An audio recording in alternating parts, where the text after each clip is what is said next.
Hi, I'm Karl Taylor, and I've got less than 10 minutes to convince you how good our pro training stuff really is.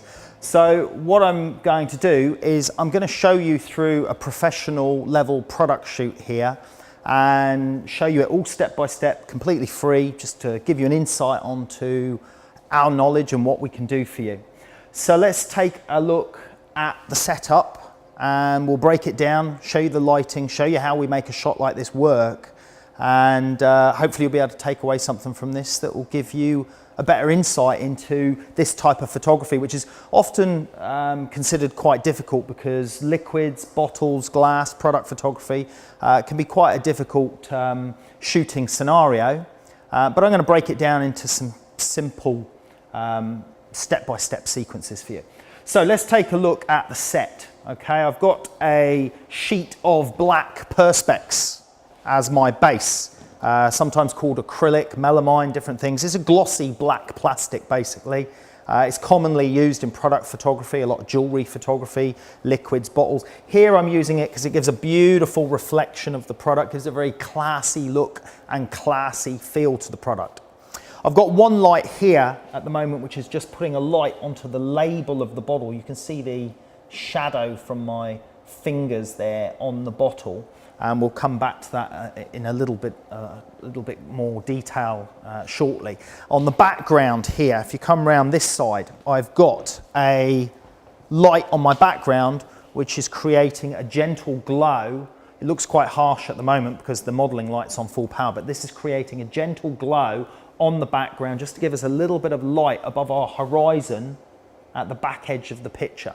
Okay, now my depth of field for this shot is only going to run the depth of the whiskey bottle to make sure the bottle and the label is sharp. I'm going to keep the glass out of focus. Now some other key things on the back here are some reflector cutout panels. If you have a look at these things, you can see I've got some bits of card, gold foil card, that I'm using carefully positioned behind the liquids to bounce the light from my main light sources over on this side through the liquids to give them a lovely rich glow to bring the product to life. Let's go back round the other side and take a look at the main lighting. So if we look on this side, you'll see I've got two soft boxes. I've got two thin strip light type soft boxes. One of them you can see here at the front is a little bit further away from my trace, and the other one is a little bit closer. Now, the tracing paper is used to diffuse my soft boxes even further because I don't want to get a really harsh strip light on the bottle. I want a lovely graduated soft light. And the reason I've got two of these lights is so that I can get one light as an edge light down the bottle and one as a general light on the bottle. So what we're going to do is we're going to film through another camera to allow you to see what each light is doing on the bottle so you can fully understand the lighting setup that we've got here. We're also going to film the results of what those reflectors do that are behind the glass and the whiskey bottle so you can appreciate how important they are to the shot. And we are going to get a really stunning image out of this, and this setup will show you how easy it is. Now you might be thinking, oh actually I don't have necessarily this particular type of softbox here, I'm not using fancy studio lighting like this. Well, interestingly, these particular softboxes by Broncolor, these have a speed ring adapter, so you can even attach a strobe or normal flash gun to this type of softbox to shine it through. So you could create most of this setup even with pretty basic lighting. Oh, there's one other thing we need to look at. Just come around this side. You'll see, as well as the two softboxes here, I've got this piece of black card, and if you have a look here, this black card is shielding this softbox so that I'm not getting any light spill from this softbox hitting my background. Because if I take this away, you'll see when we look through the other camera, the light that would hit the background and spoil the shot. So let's take a look at each of these lights and what each of them are doing. Okay, forgot to mention before about the ice in the glass. Fake ice, this is an acrylic ice cube. These are readily available from most studio suppliers. So I've got a couple of those fake ice cubes, obvious reason, doesn't melt, won't cause us any problems, stays where we need it to stay. So let's start looking at what's happening on this bottle. What I want to do is break it all down and then put it all back so you can see exactly what's going on. So Fabian is going to take these lights out. So what I'd like you to do, Fabian, is take the two soft boxes out completely. You can leave them switched on because we just need a bit of light so we can see what we're doing, but just take them out. Okay, so we're left now with a piece of trace, and you can see a light on the bottle. Now that light on the bottle is from this light that I spoke about earlier. This is just a little projection light that allows you to pinpoint a specific area of light. Now this is a projection light with a lens in it which allows me to focus the light or defocus it, so I've softened it slightly. And it's got what's called gobos, which are little adjusters which allow me to reduce the size or the box of the light to a specific size that I choose. Now you could use a snoot, you could use something a little bit more simpler, a little bit more cost efficient, but this is particularly useful for product photography work, for highlighting little details and labels. You'll also notice now that the illumination through the liquid has completely disappeared because Fabian's taken away our main lighting, which was hitting the reflectors behind the liquids and bouncing through them. So now that main lighting is gone, we've lost that effect.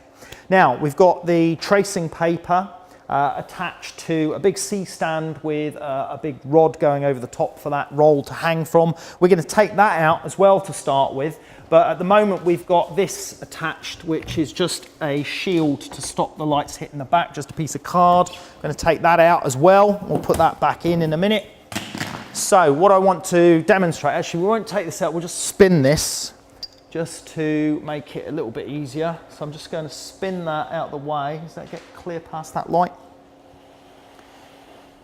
Because what I want you to see is how nasty the light would be if we weren't using the trace. So Fab, if I can get you to take that softbox and put it in to, yeah, around about here, just so you can see. Now look at the lighting on that label, or on the bottle, so it just might, filter gels had fallen off on the back here.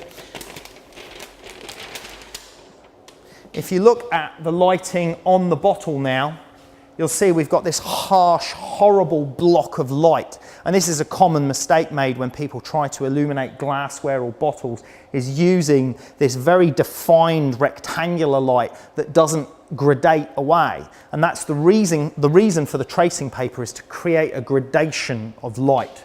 So we definitely don't want that. That demonstrates that we need the tracing paper to give the effect that I want to achieve on this bottle. So let's take that light out, Fab. Now we'll put the tracing paper back in. So it's just a roll of tracing paper that we've doubled up. Just going to spin that back into position. And if we look at the bottle, as Fabian now introduces the backlight into position, watch what happens to the bottle. Stop there, Fab.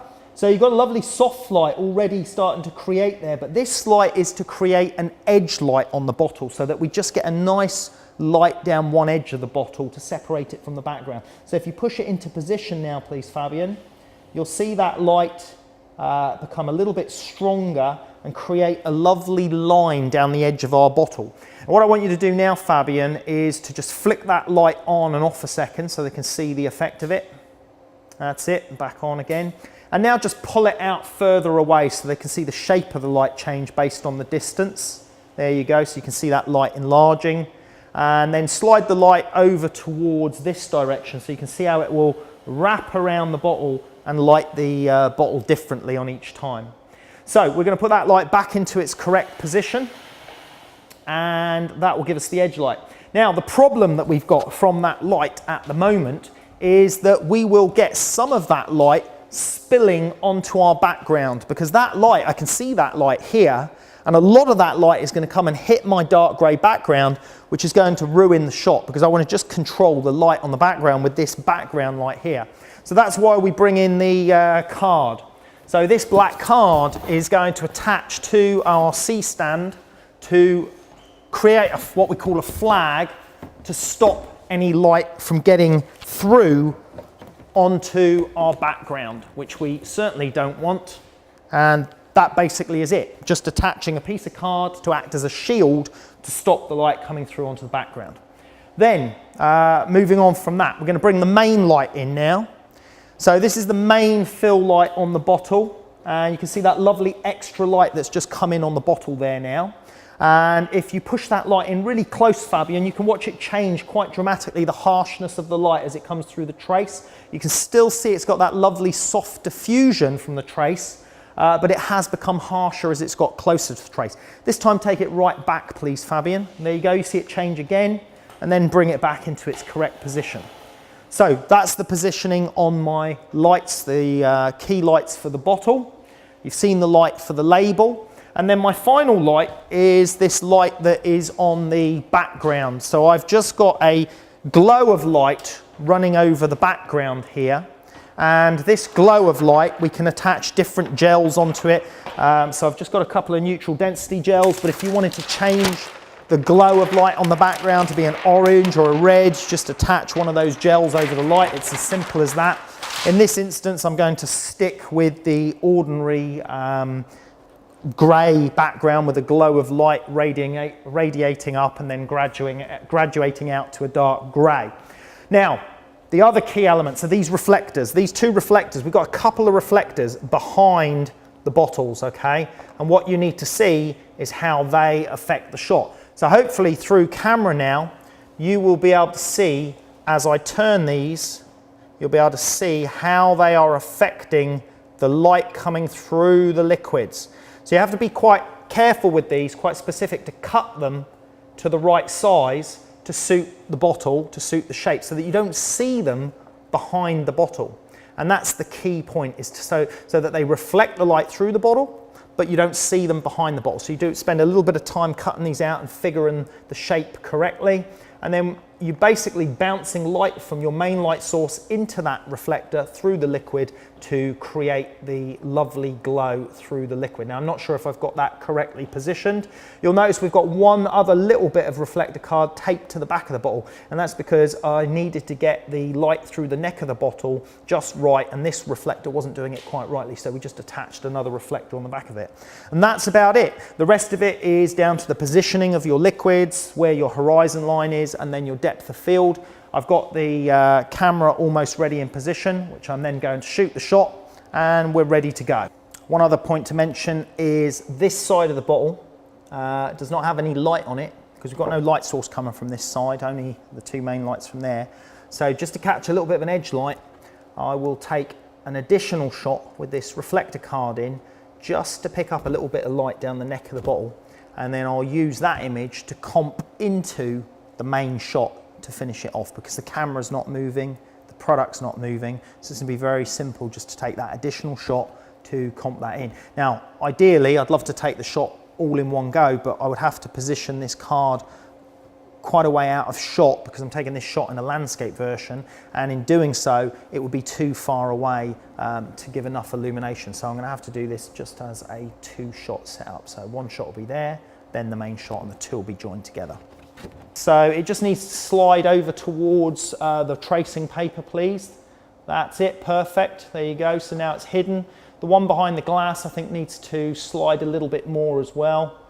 And back a bit towards you just to hide it. Sorry, keep going, keep going, keep going. And just rotate it a little bit. Yeah, there we go, that should do it. We've got a nice glint through there. And then if you can turn the background light on again, and that creates our background light over our horizon. And that's basically it. So yes, if you had to start from scratch setting this up, it's a little bit more complex, does take a bit of time, but you can see in actual fact, this isn't magic, you know, this is just basically physics, science mixed with a bit of art. And by overcoming the problems of lighting, by creative solutions, you can achieve great results. And that's what our training really offers, is we go very in depth, showing you exactly how to achieve these type of shots and far more complex pictures. So I'm going to get started taking this shot. You can see the result, and hopefully that's given you a good insight into what Karl Taylor photography can do for you.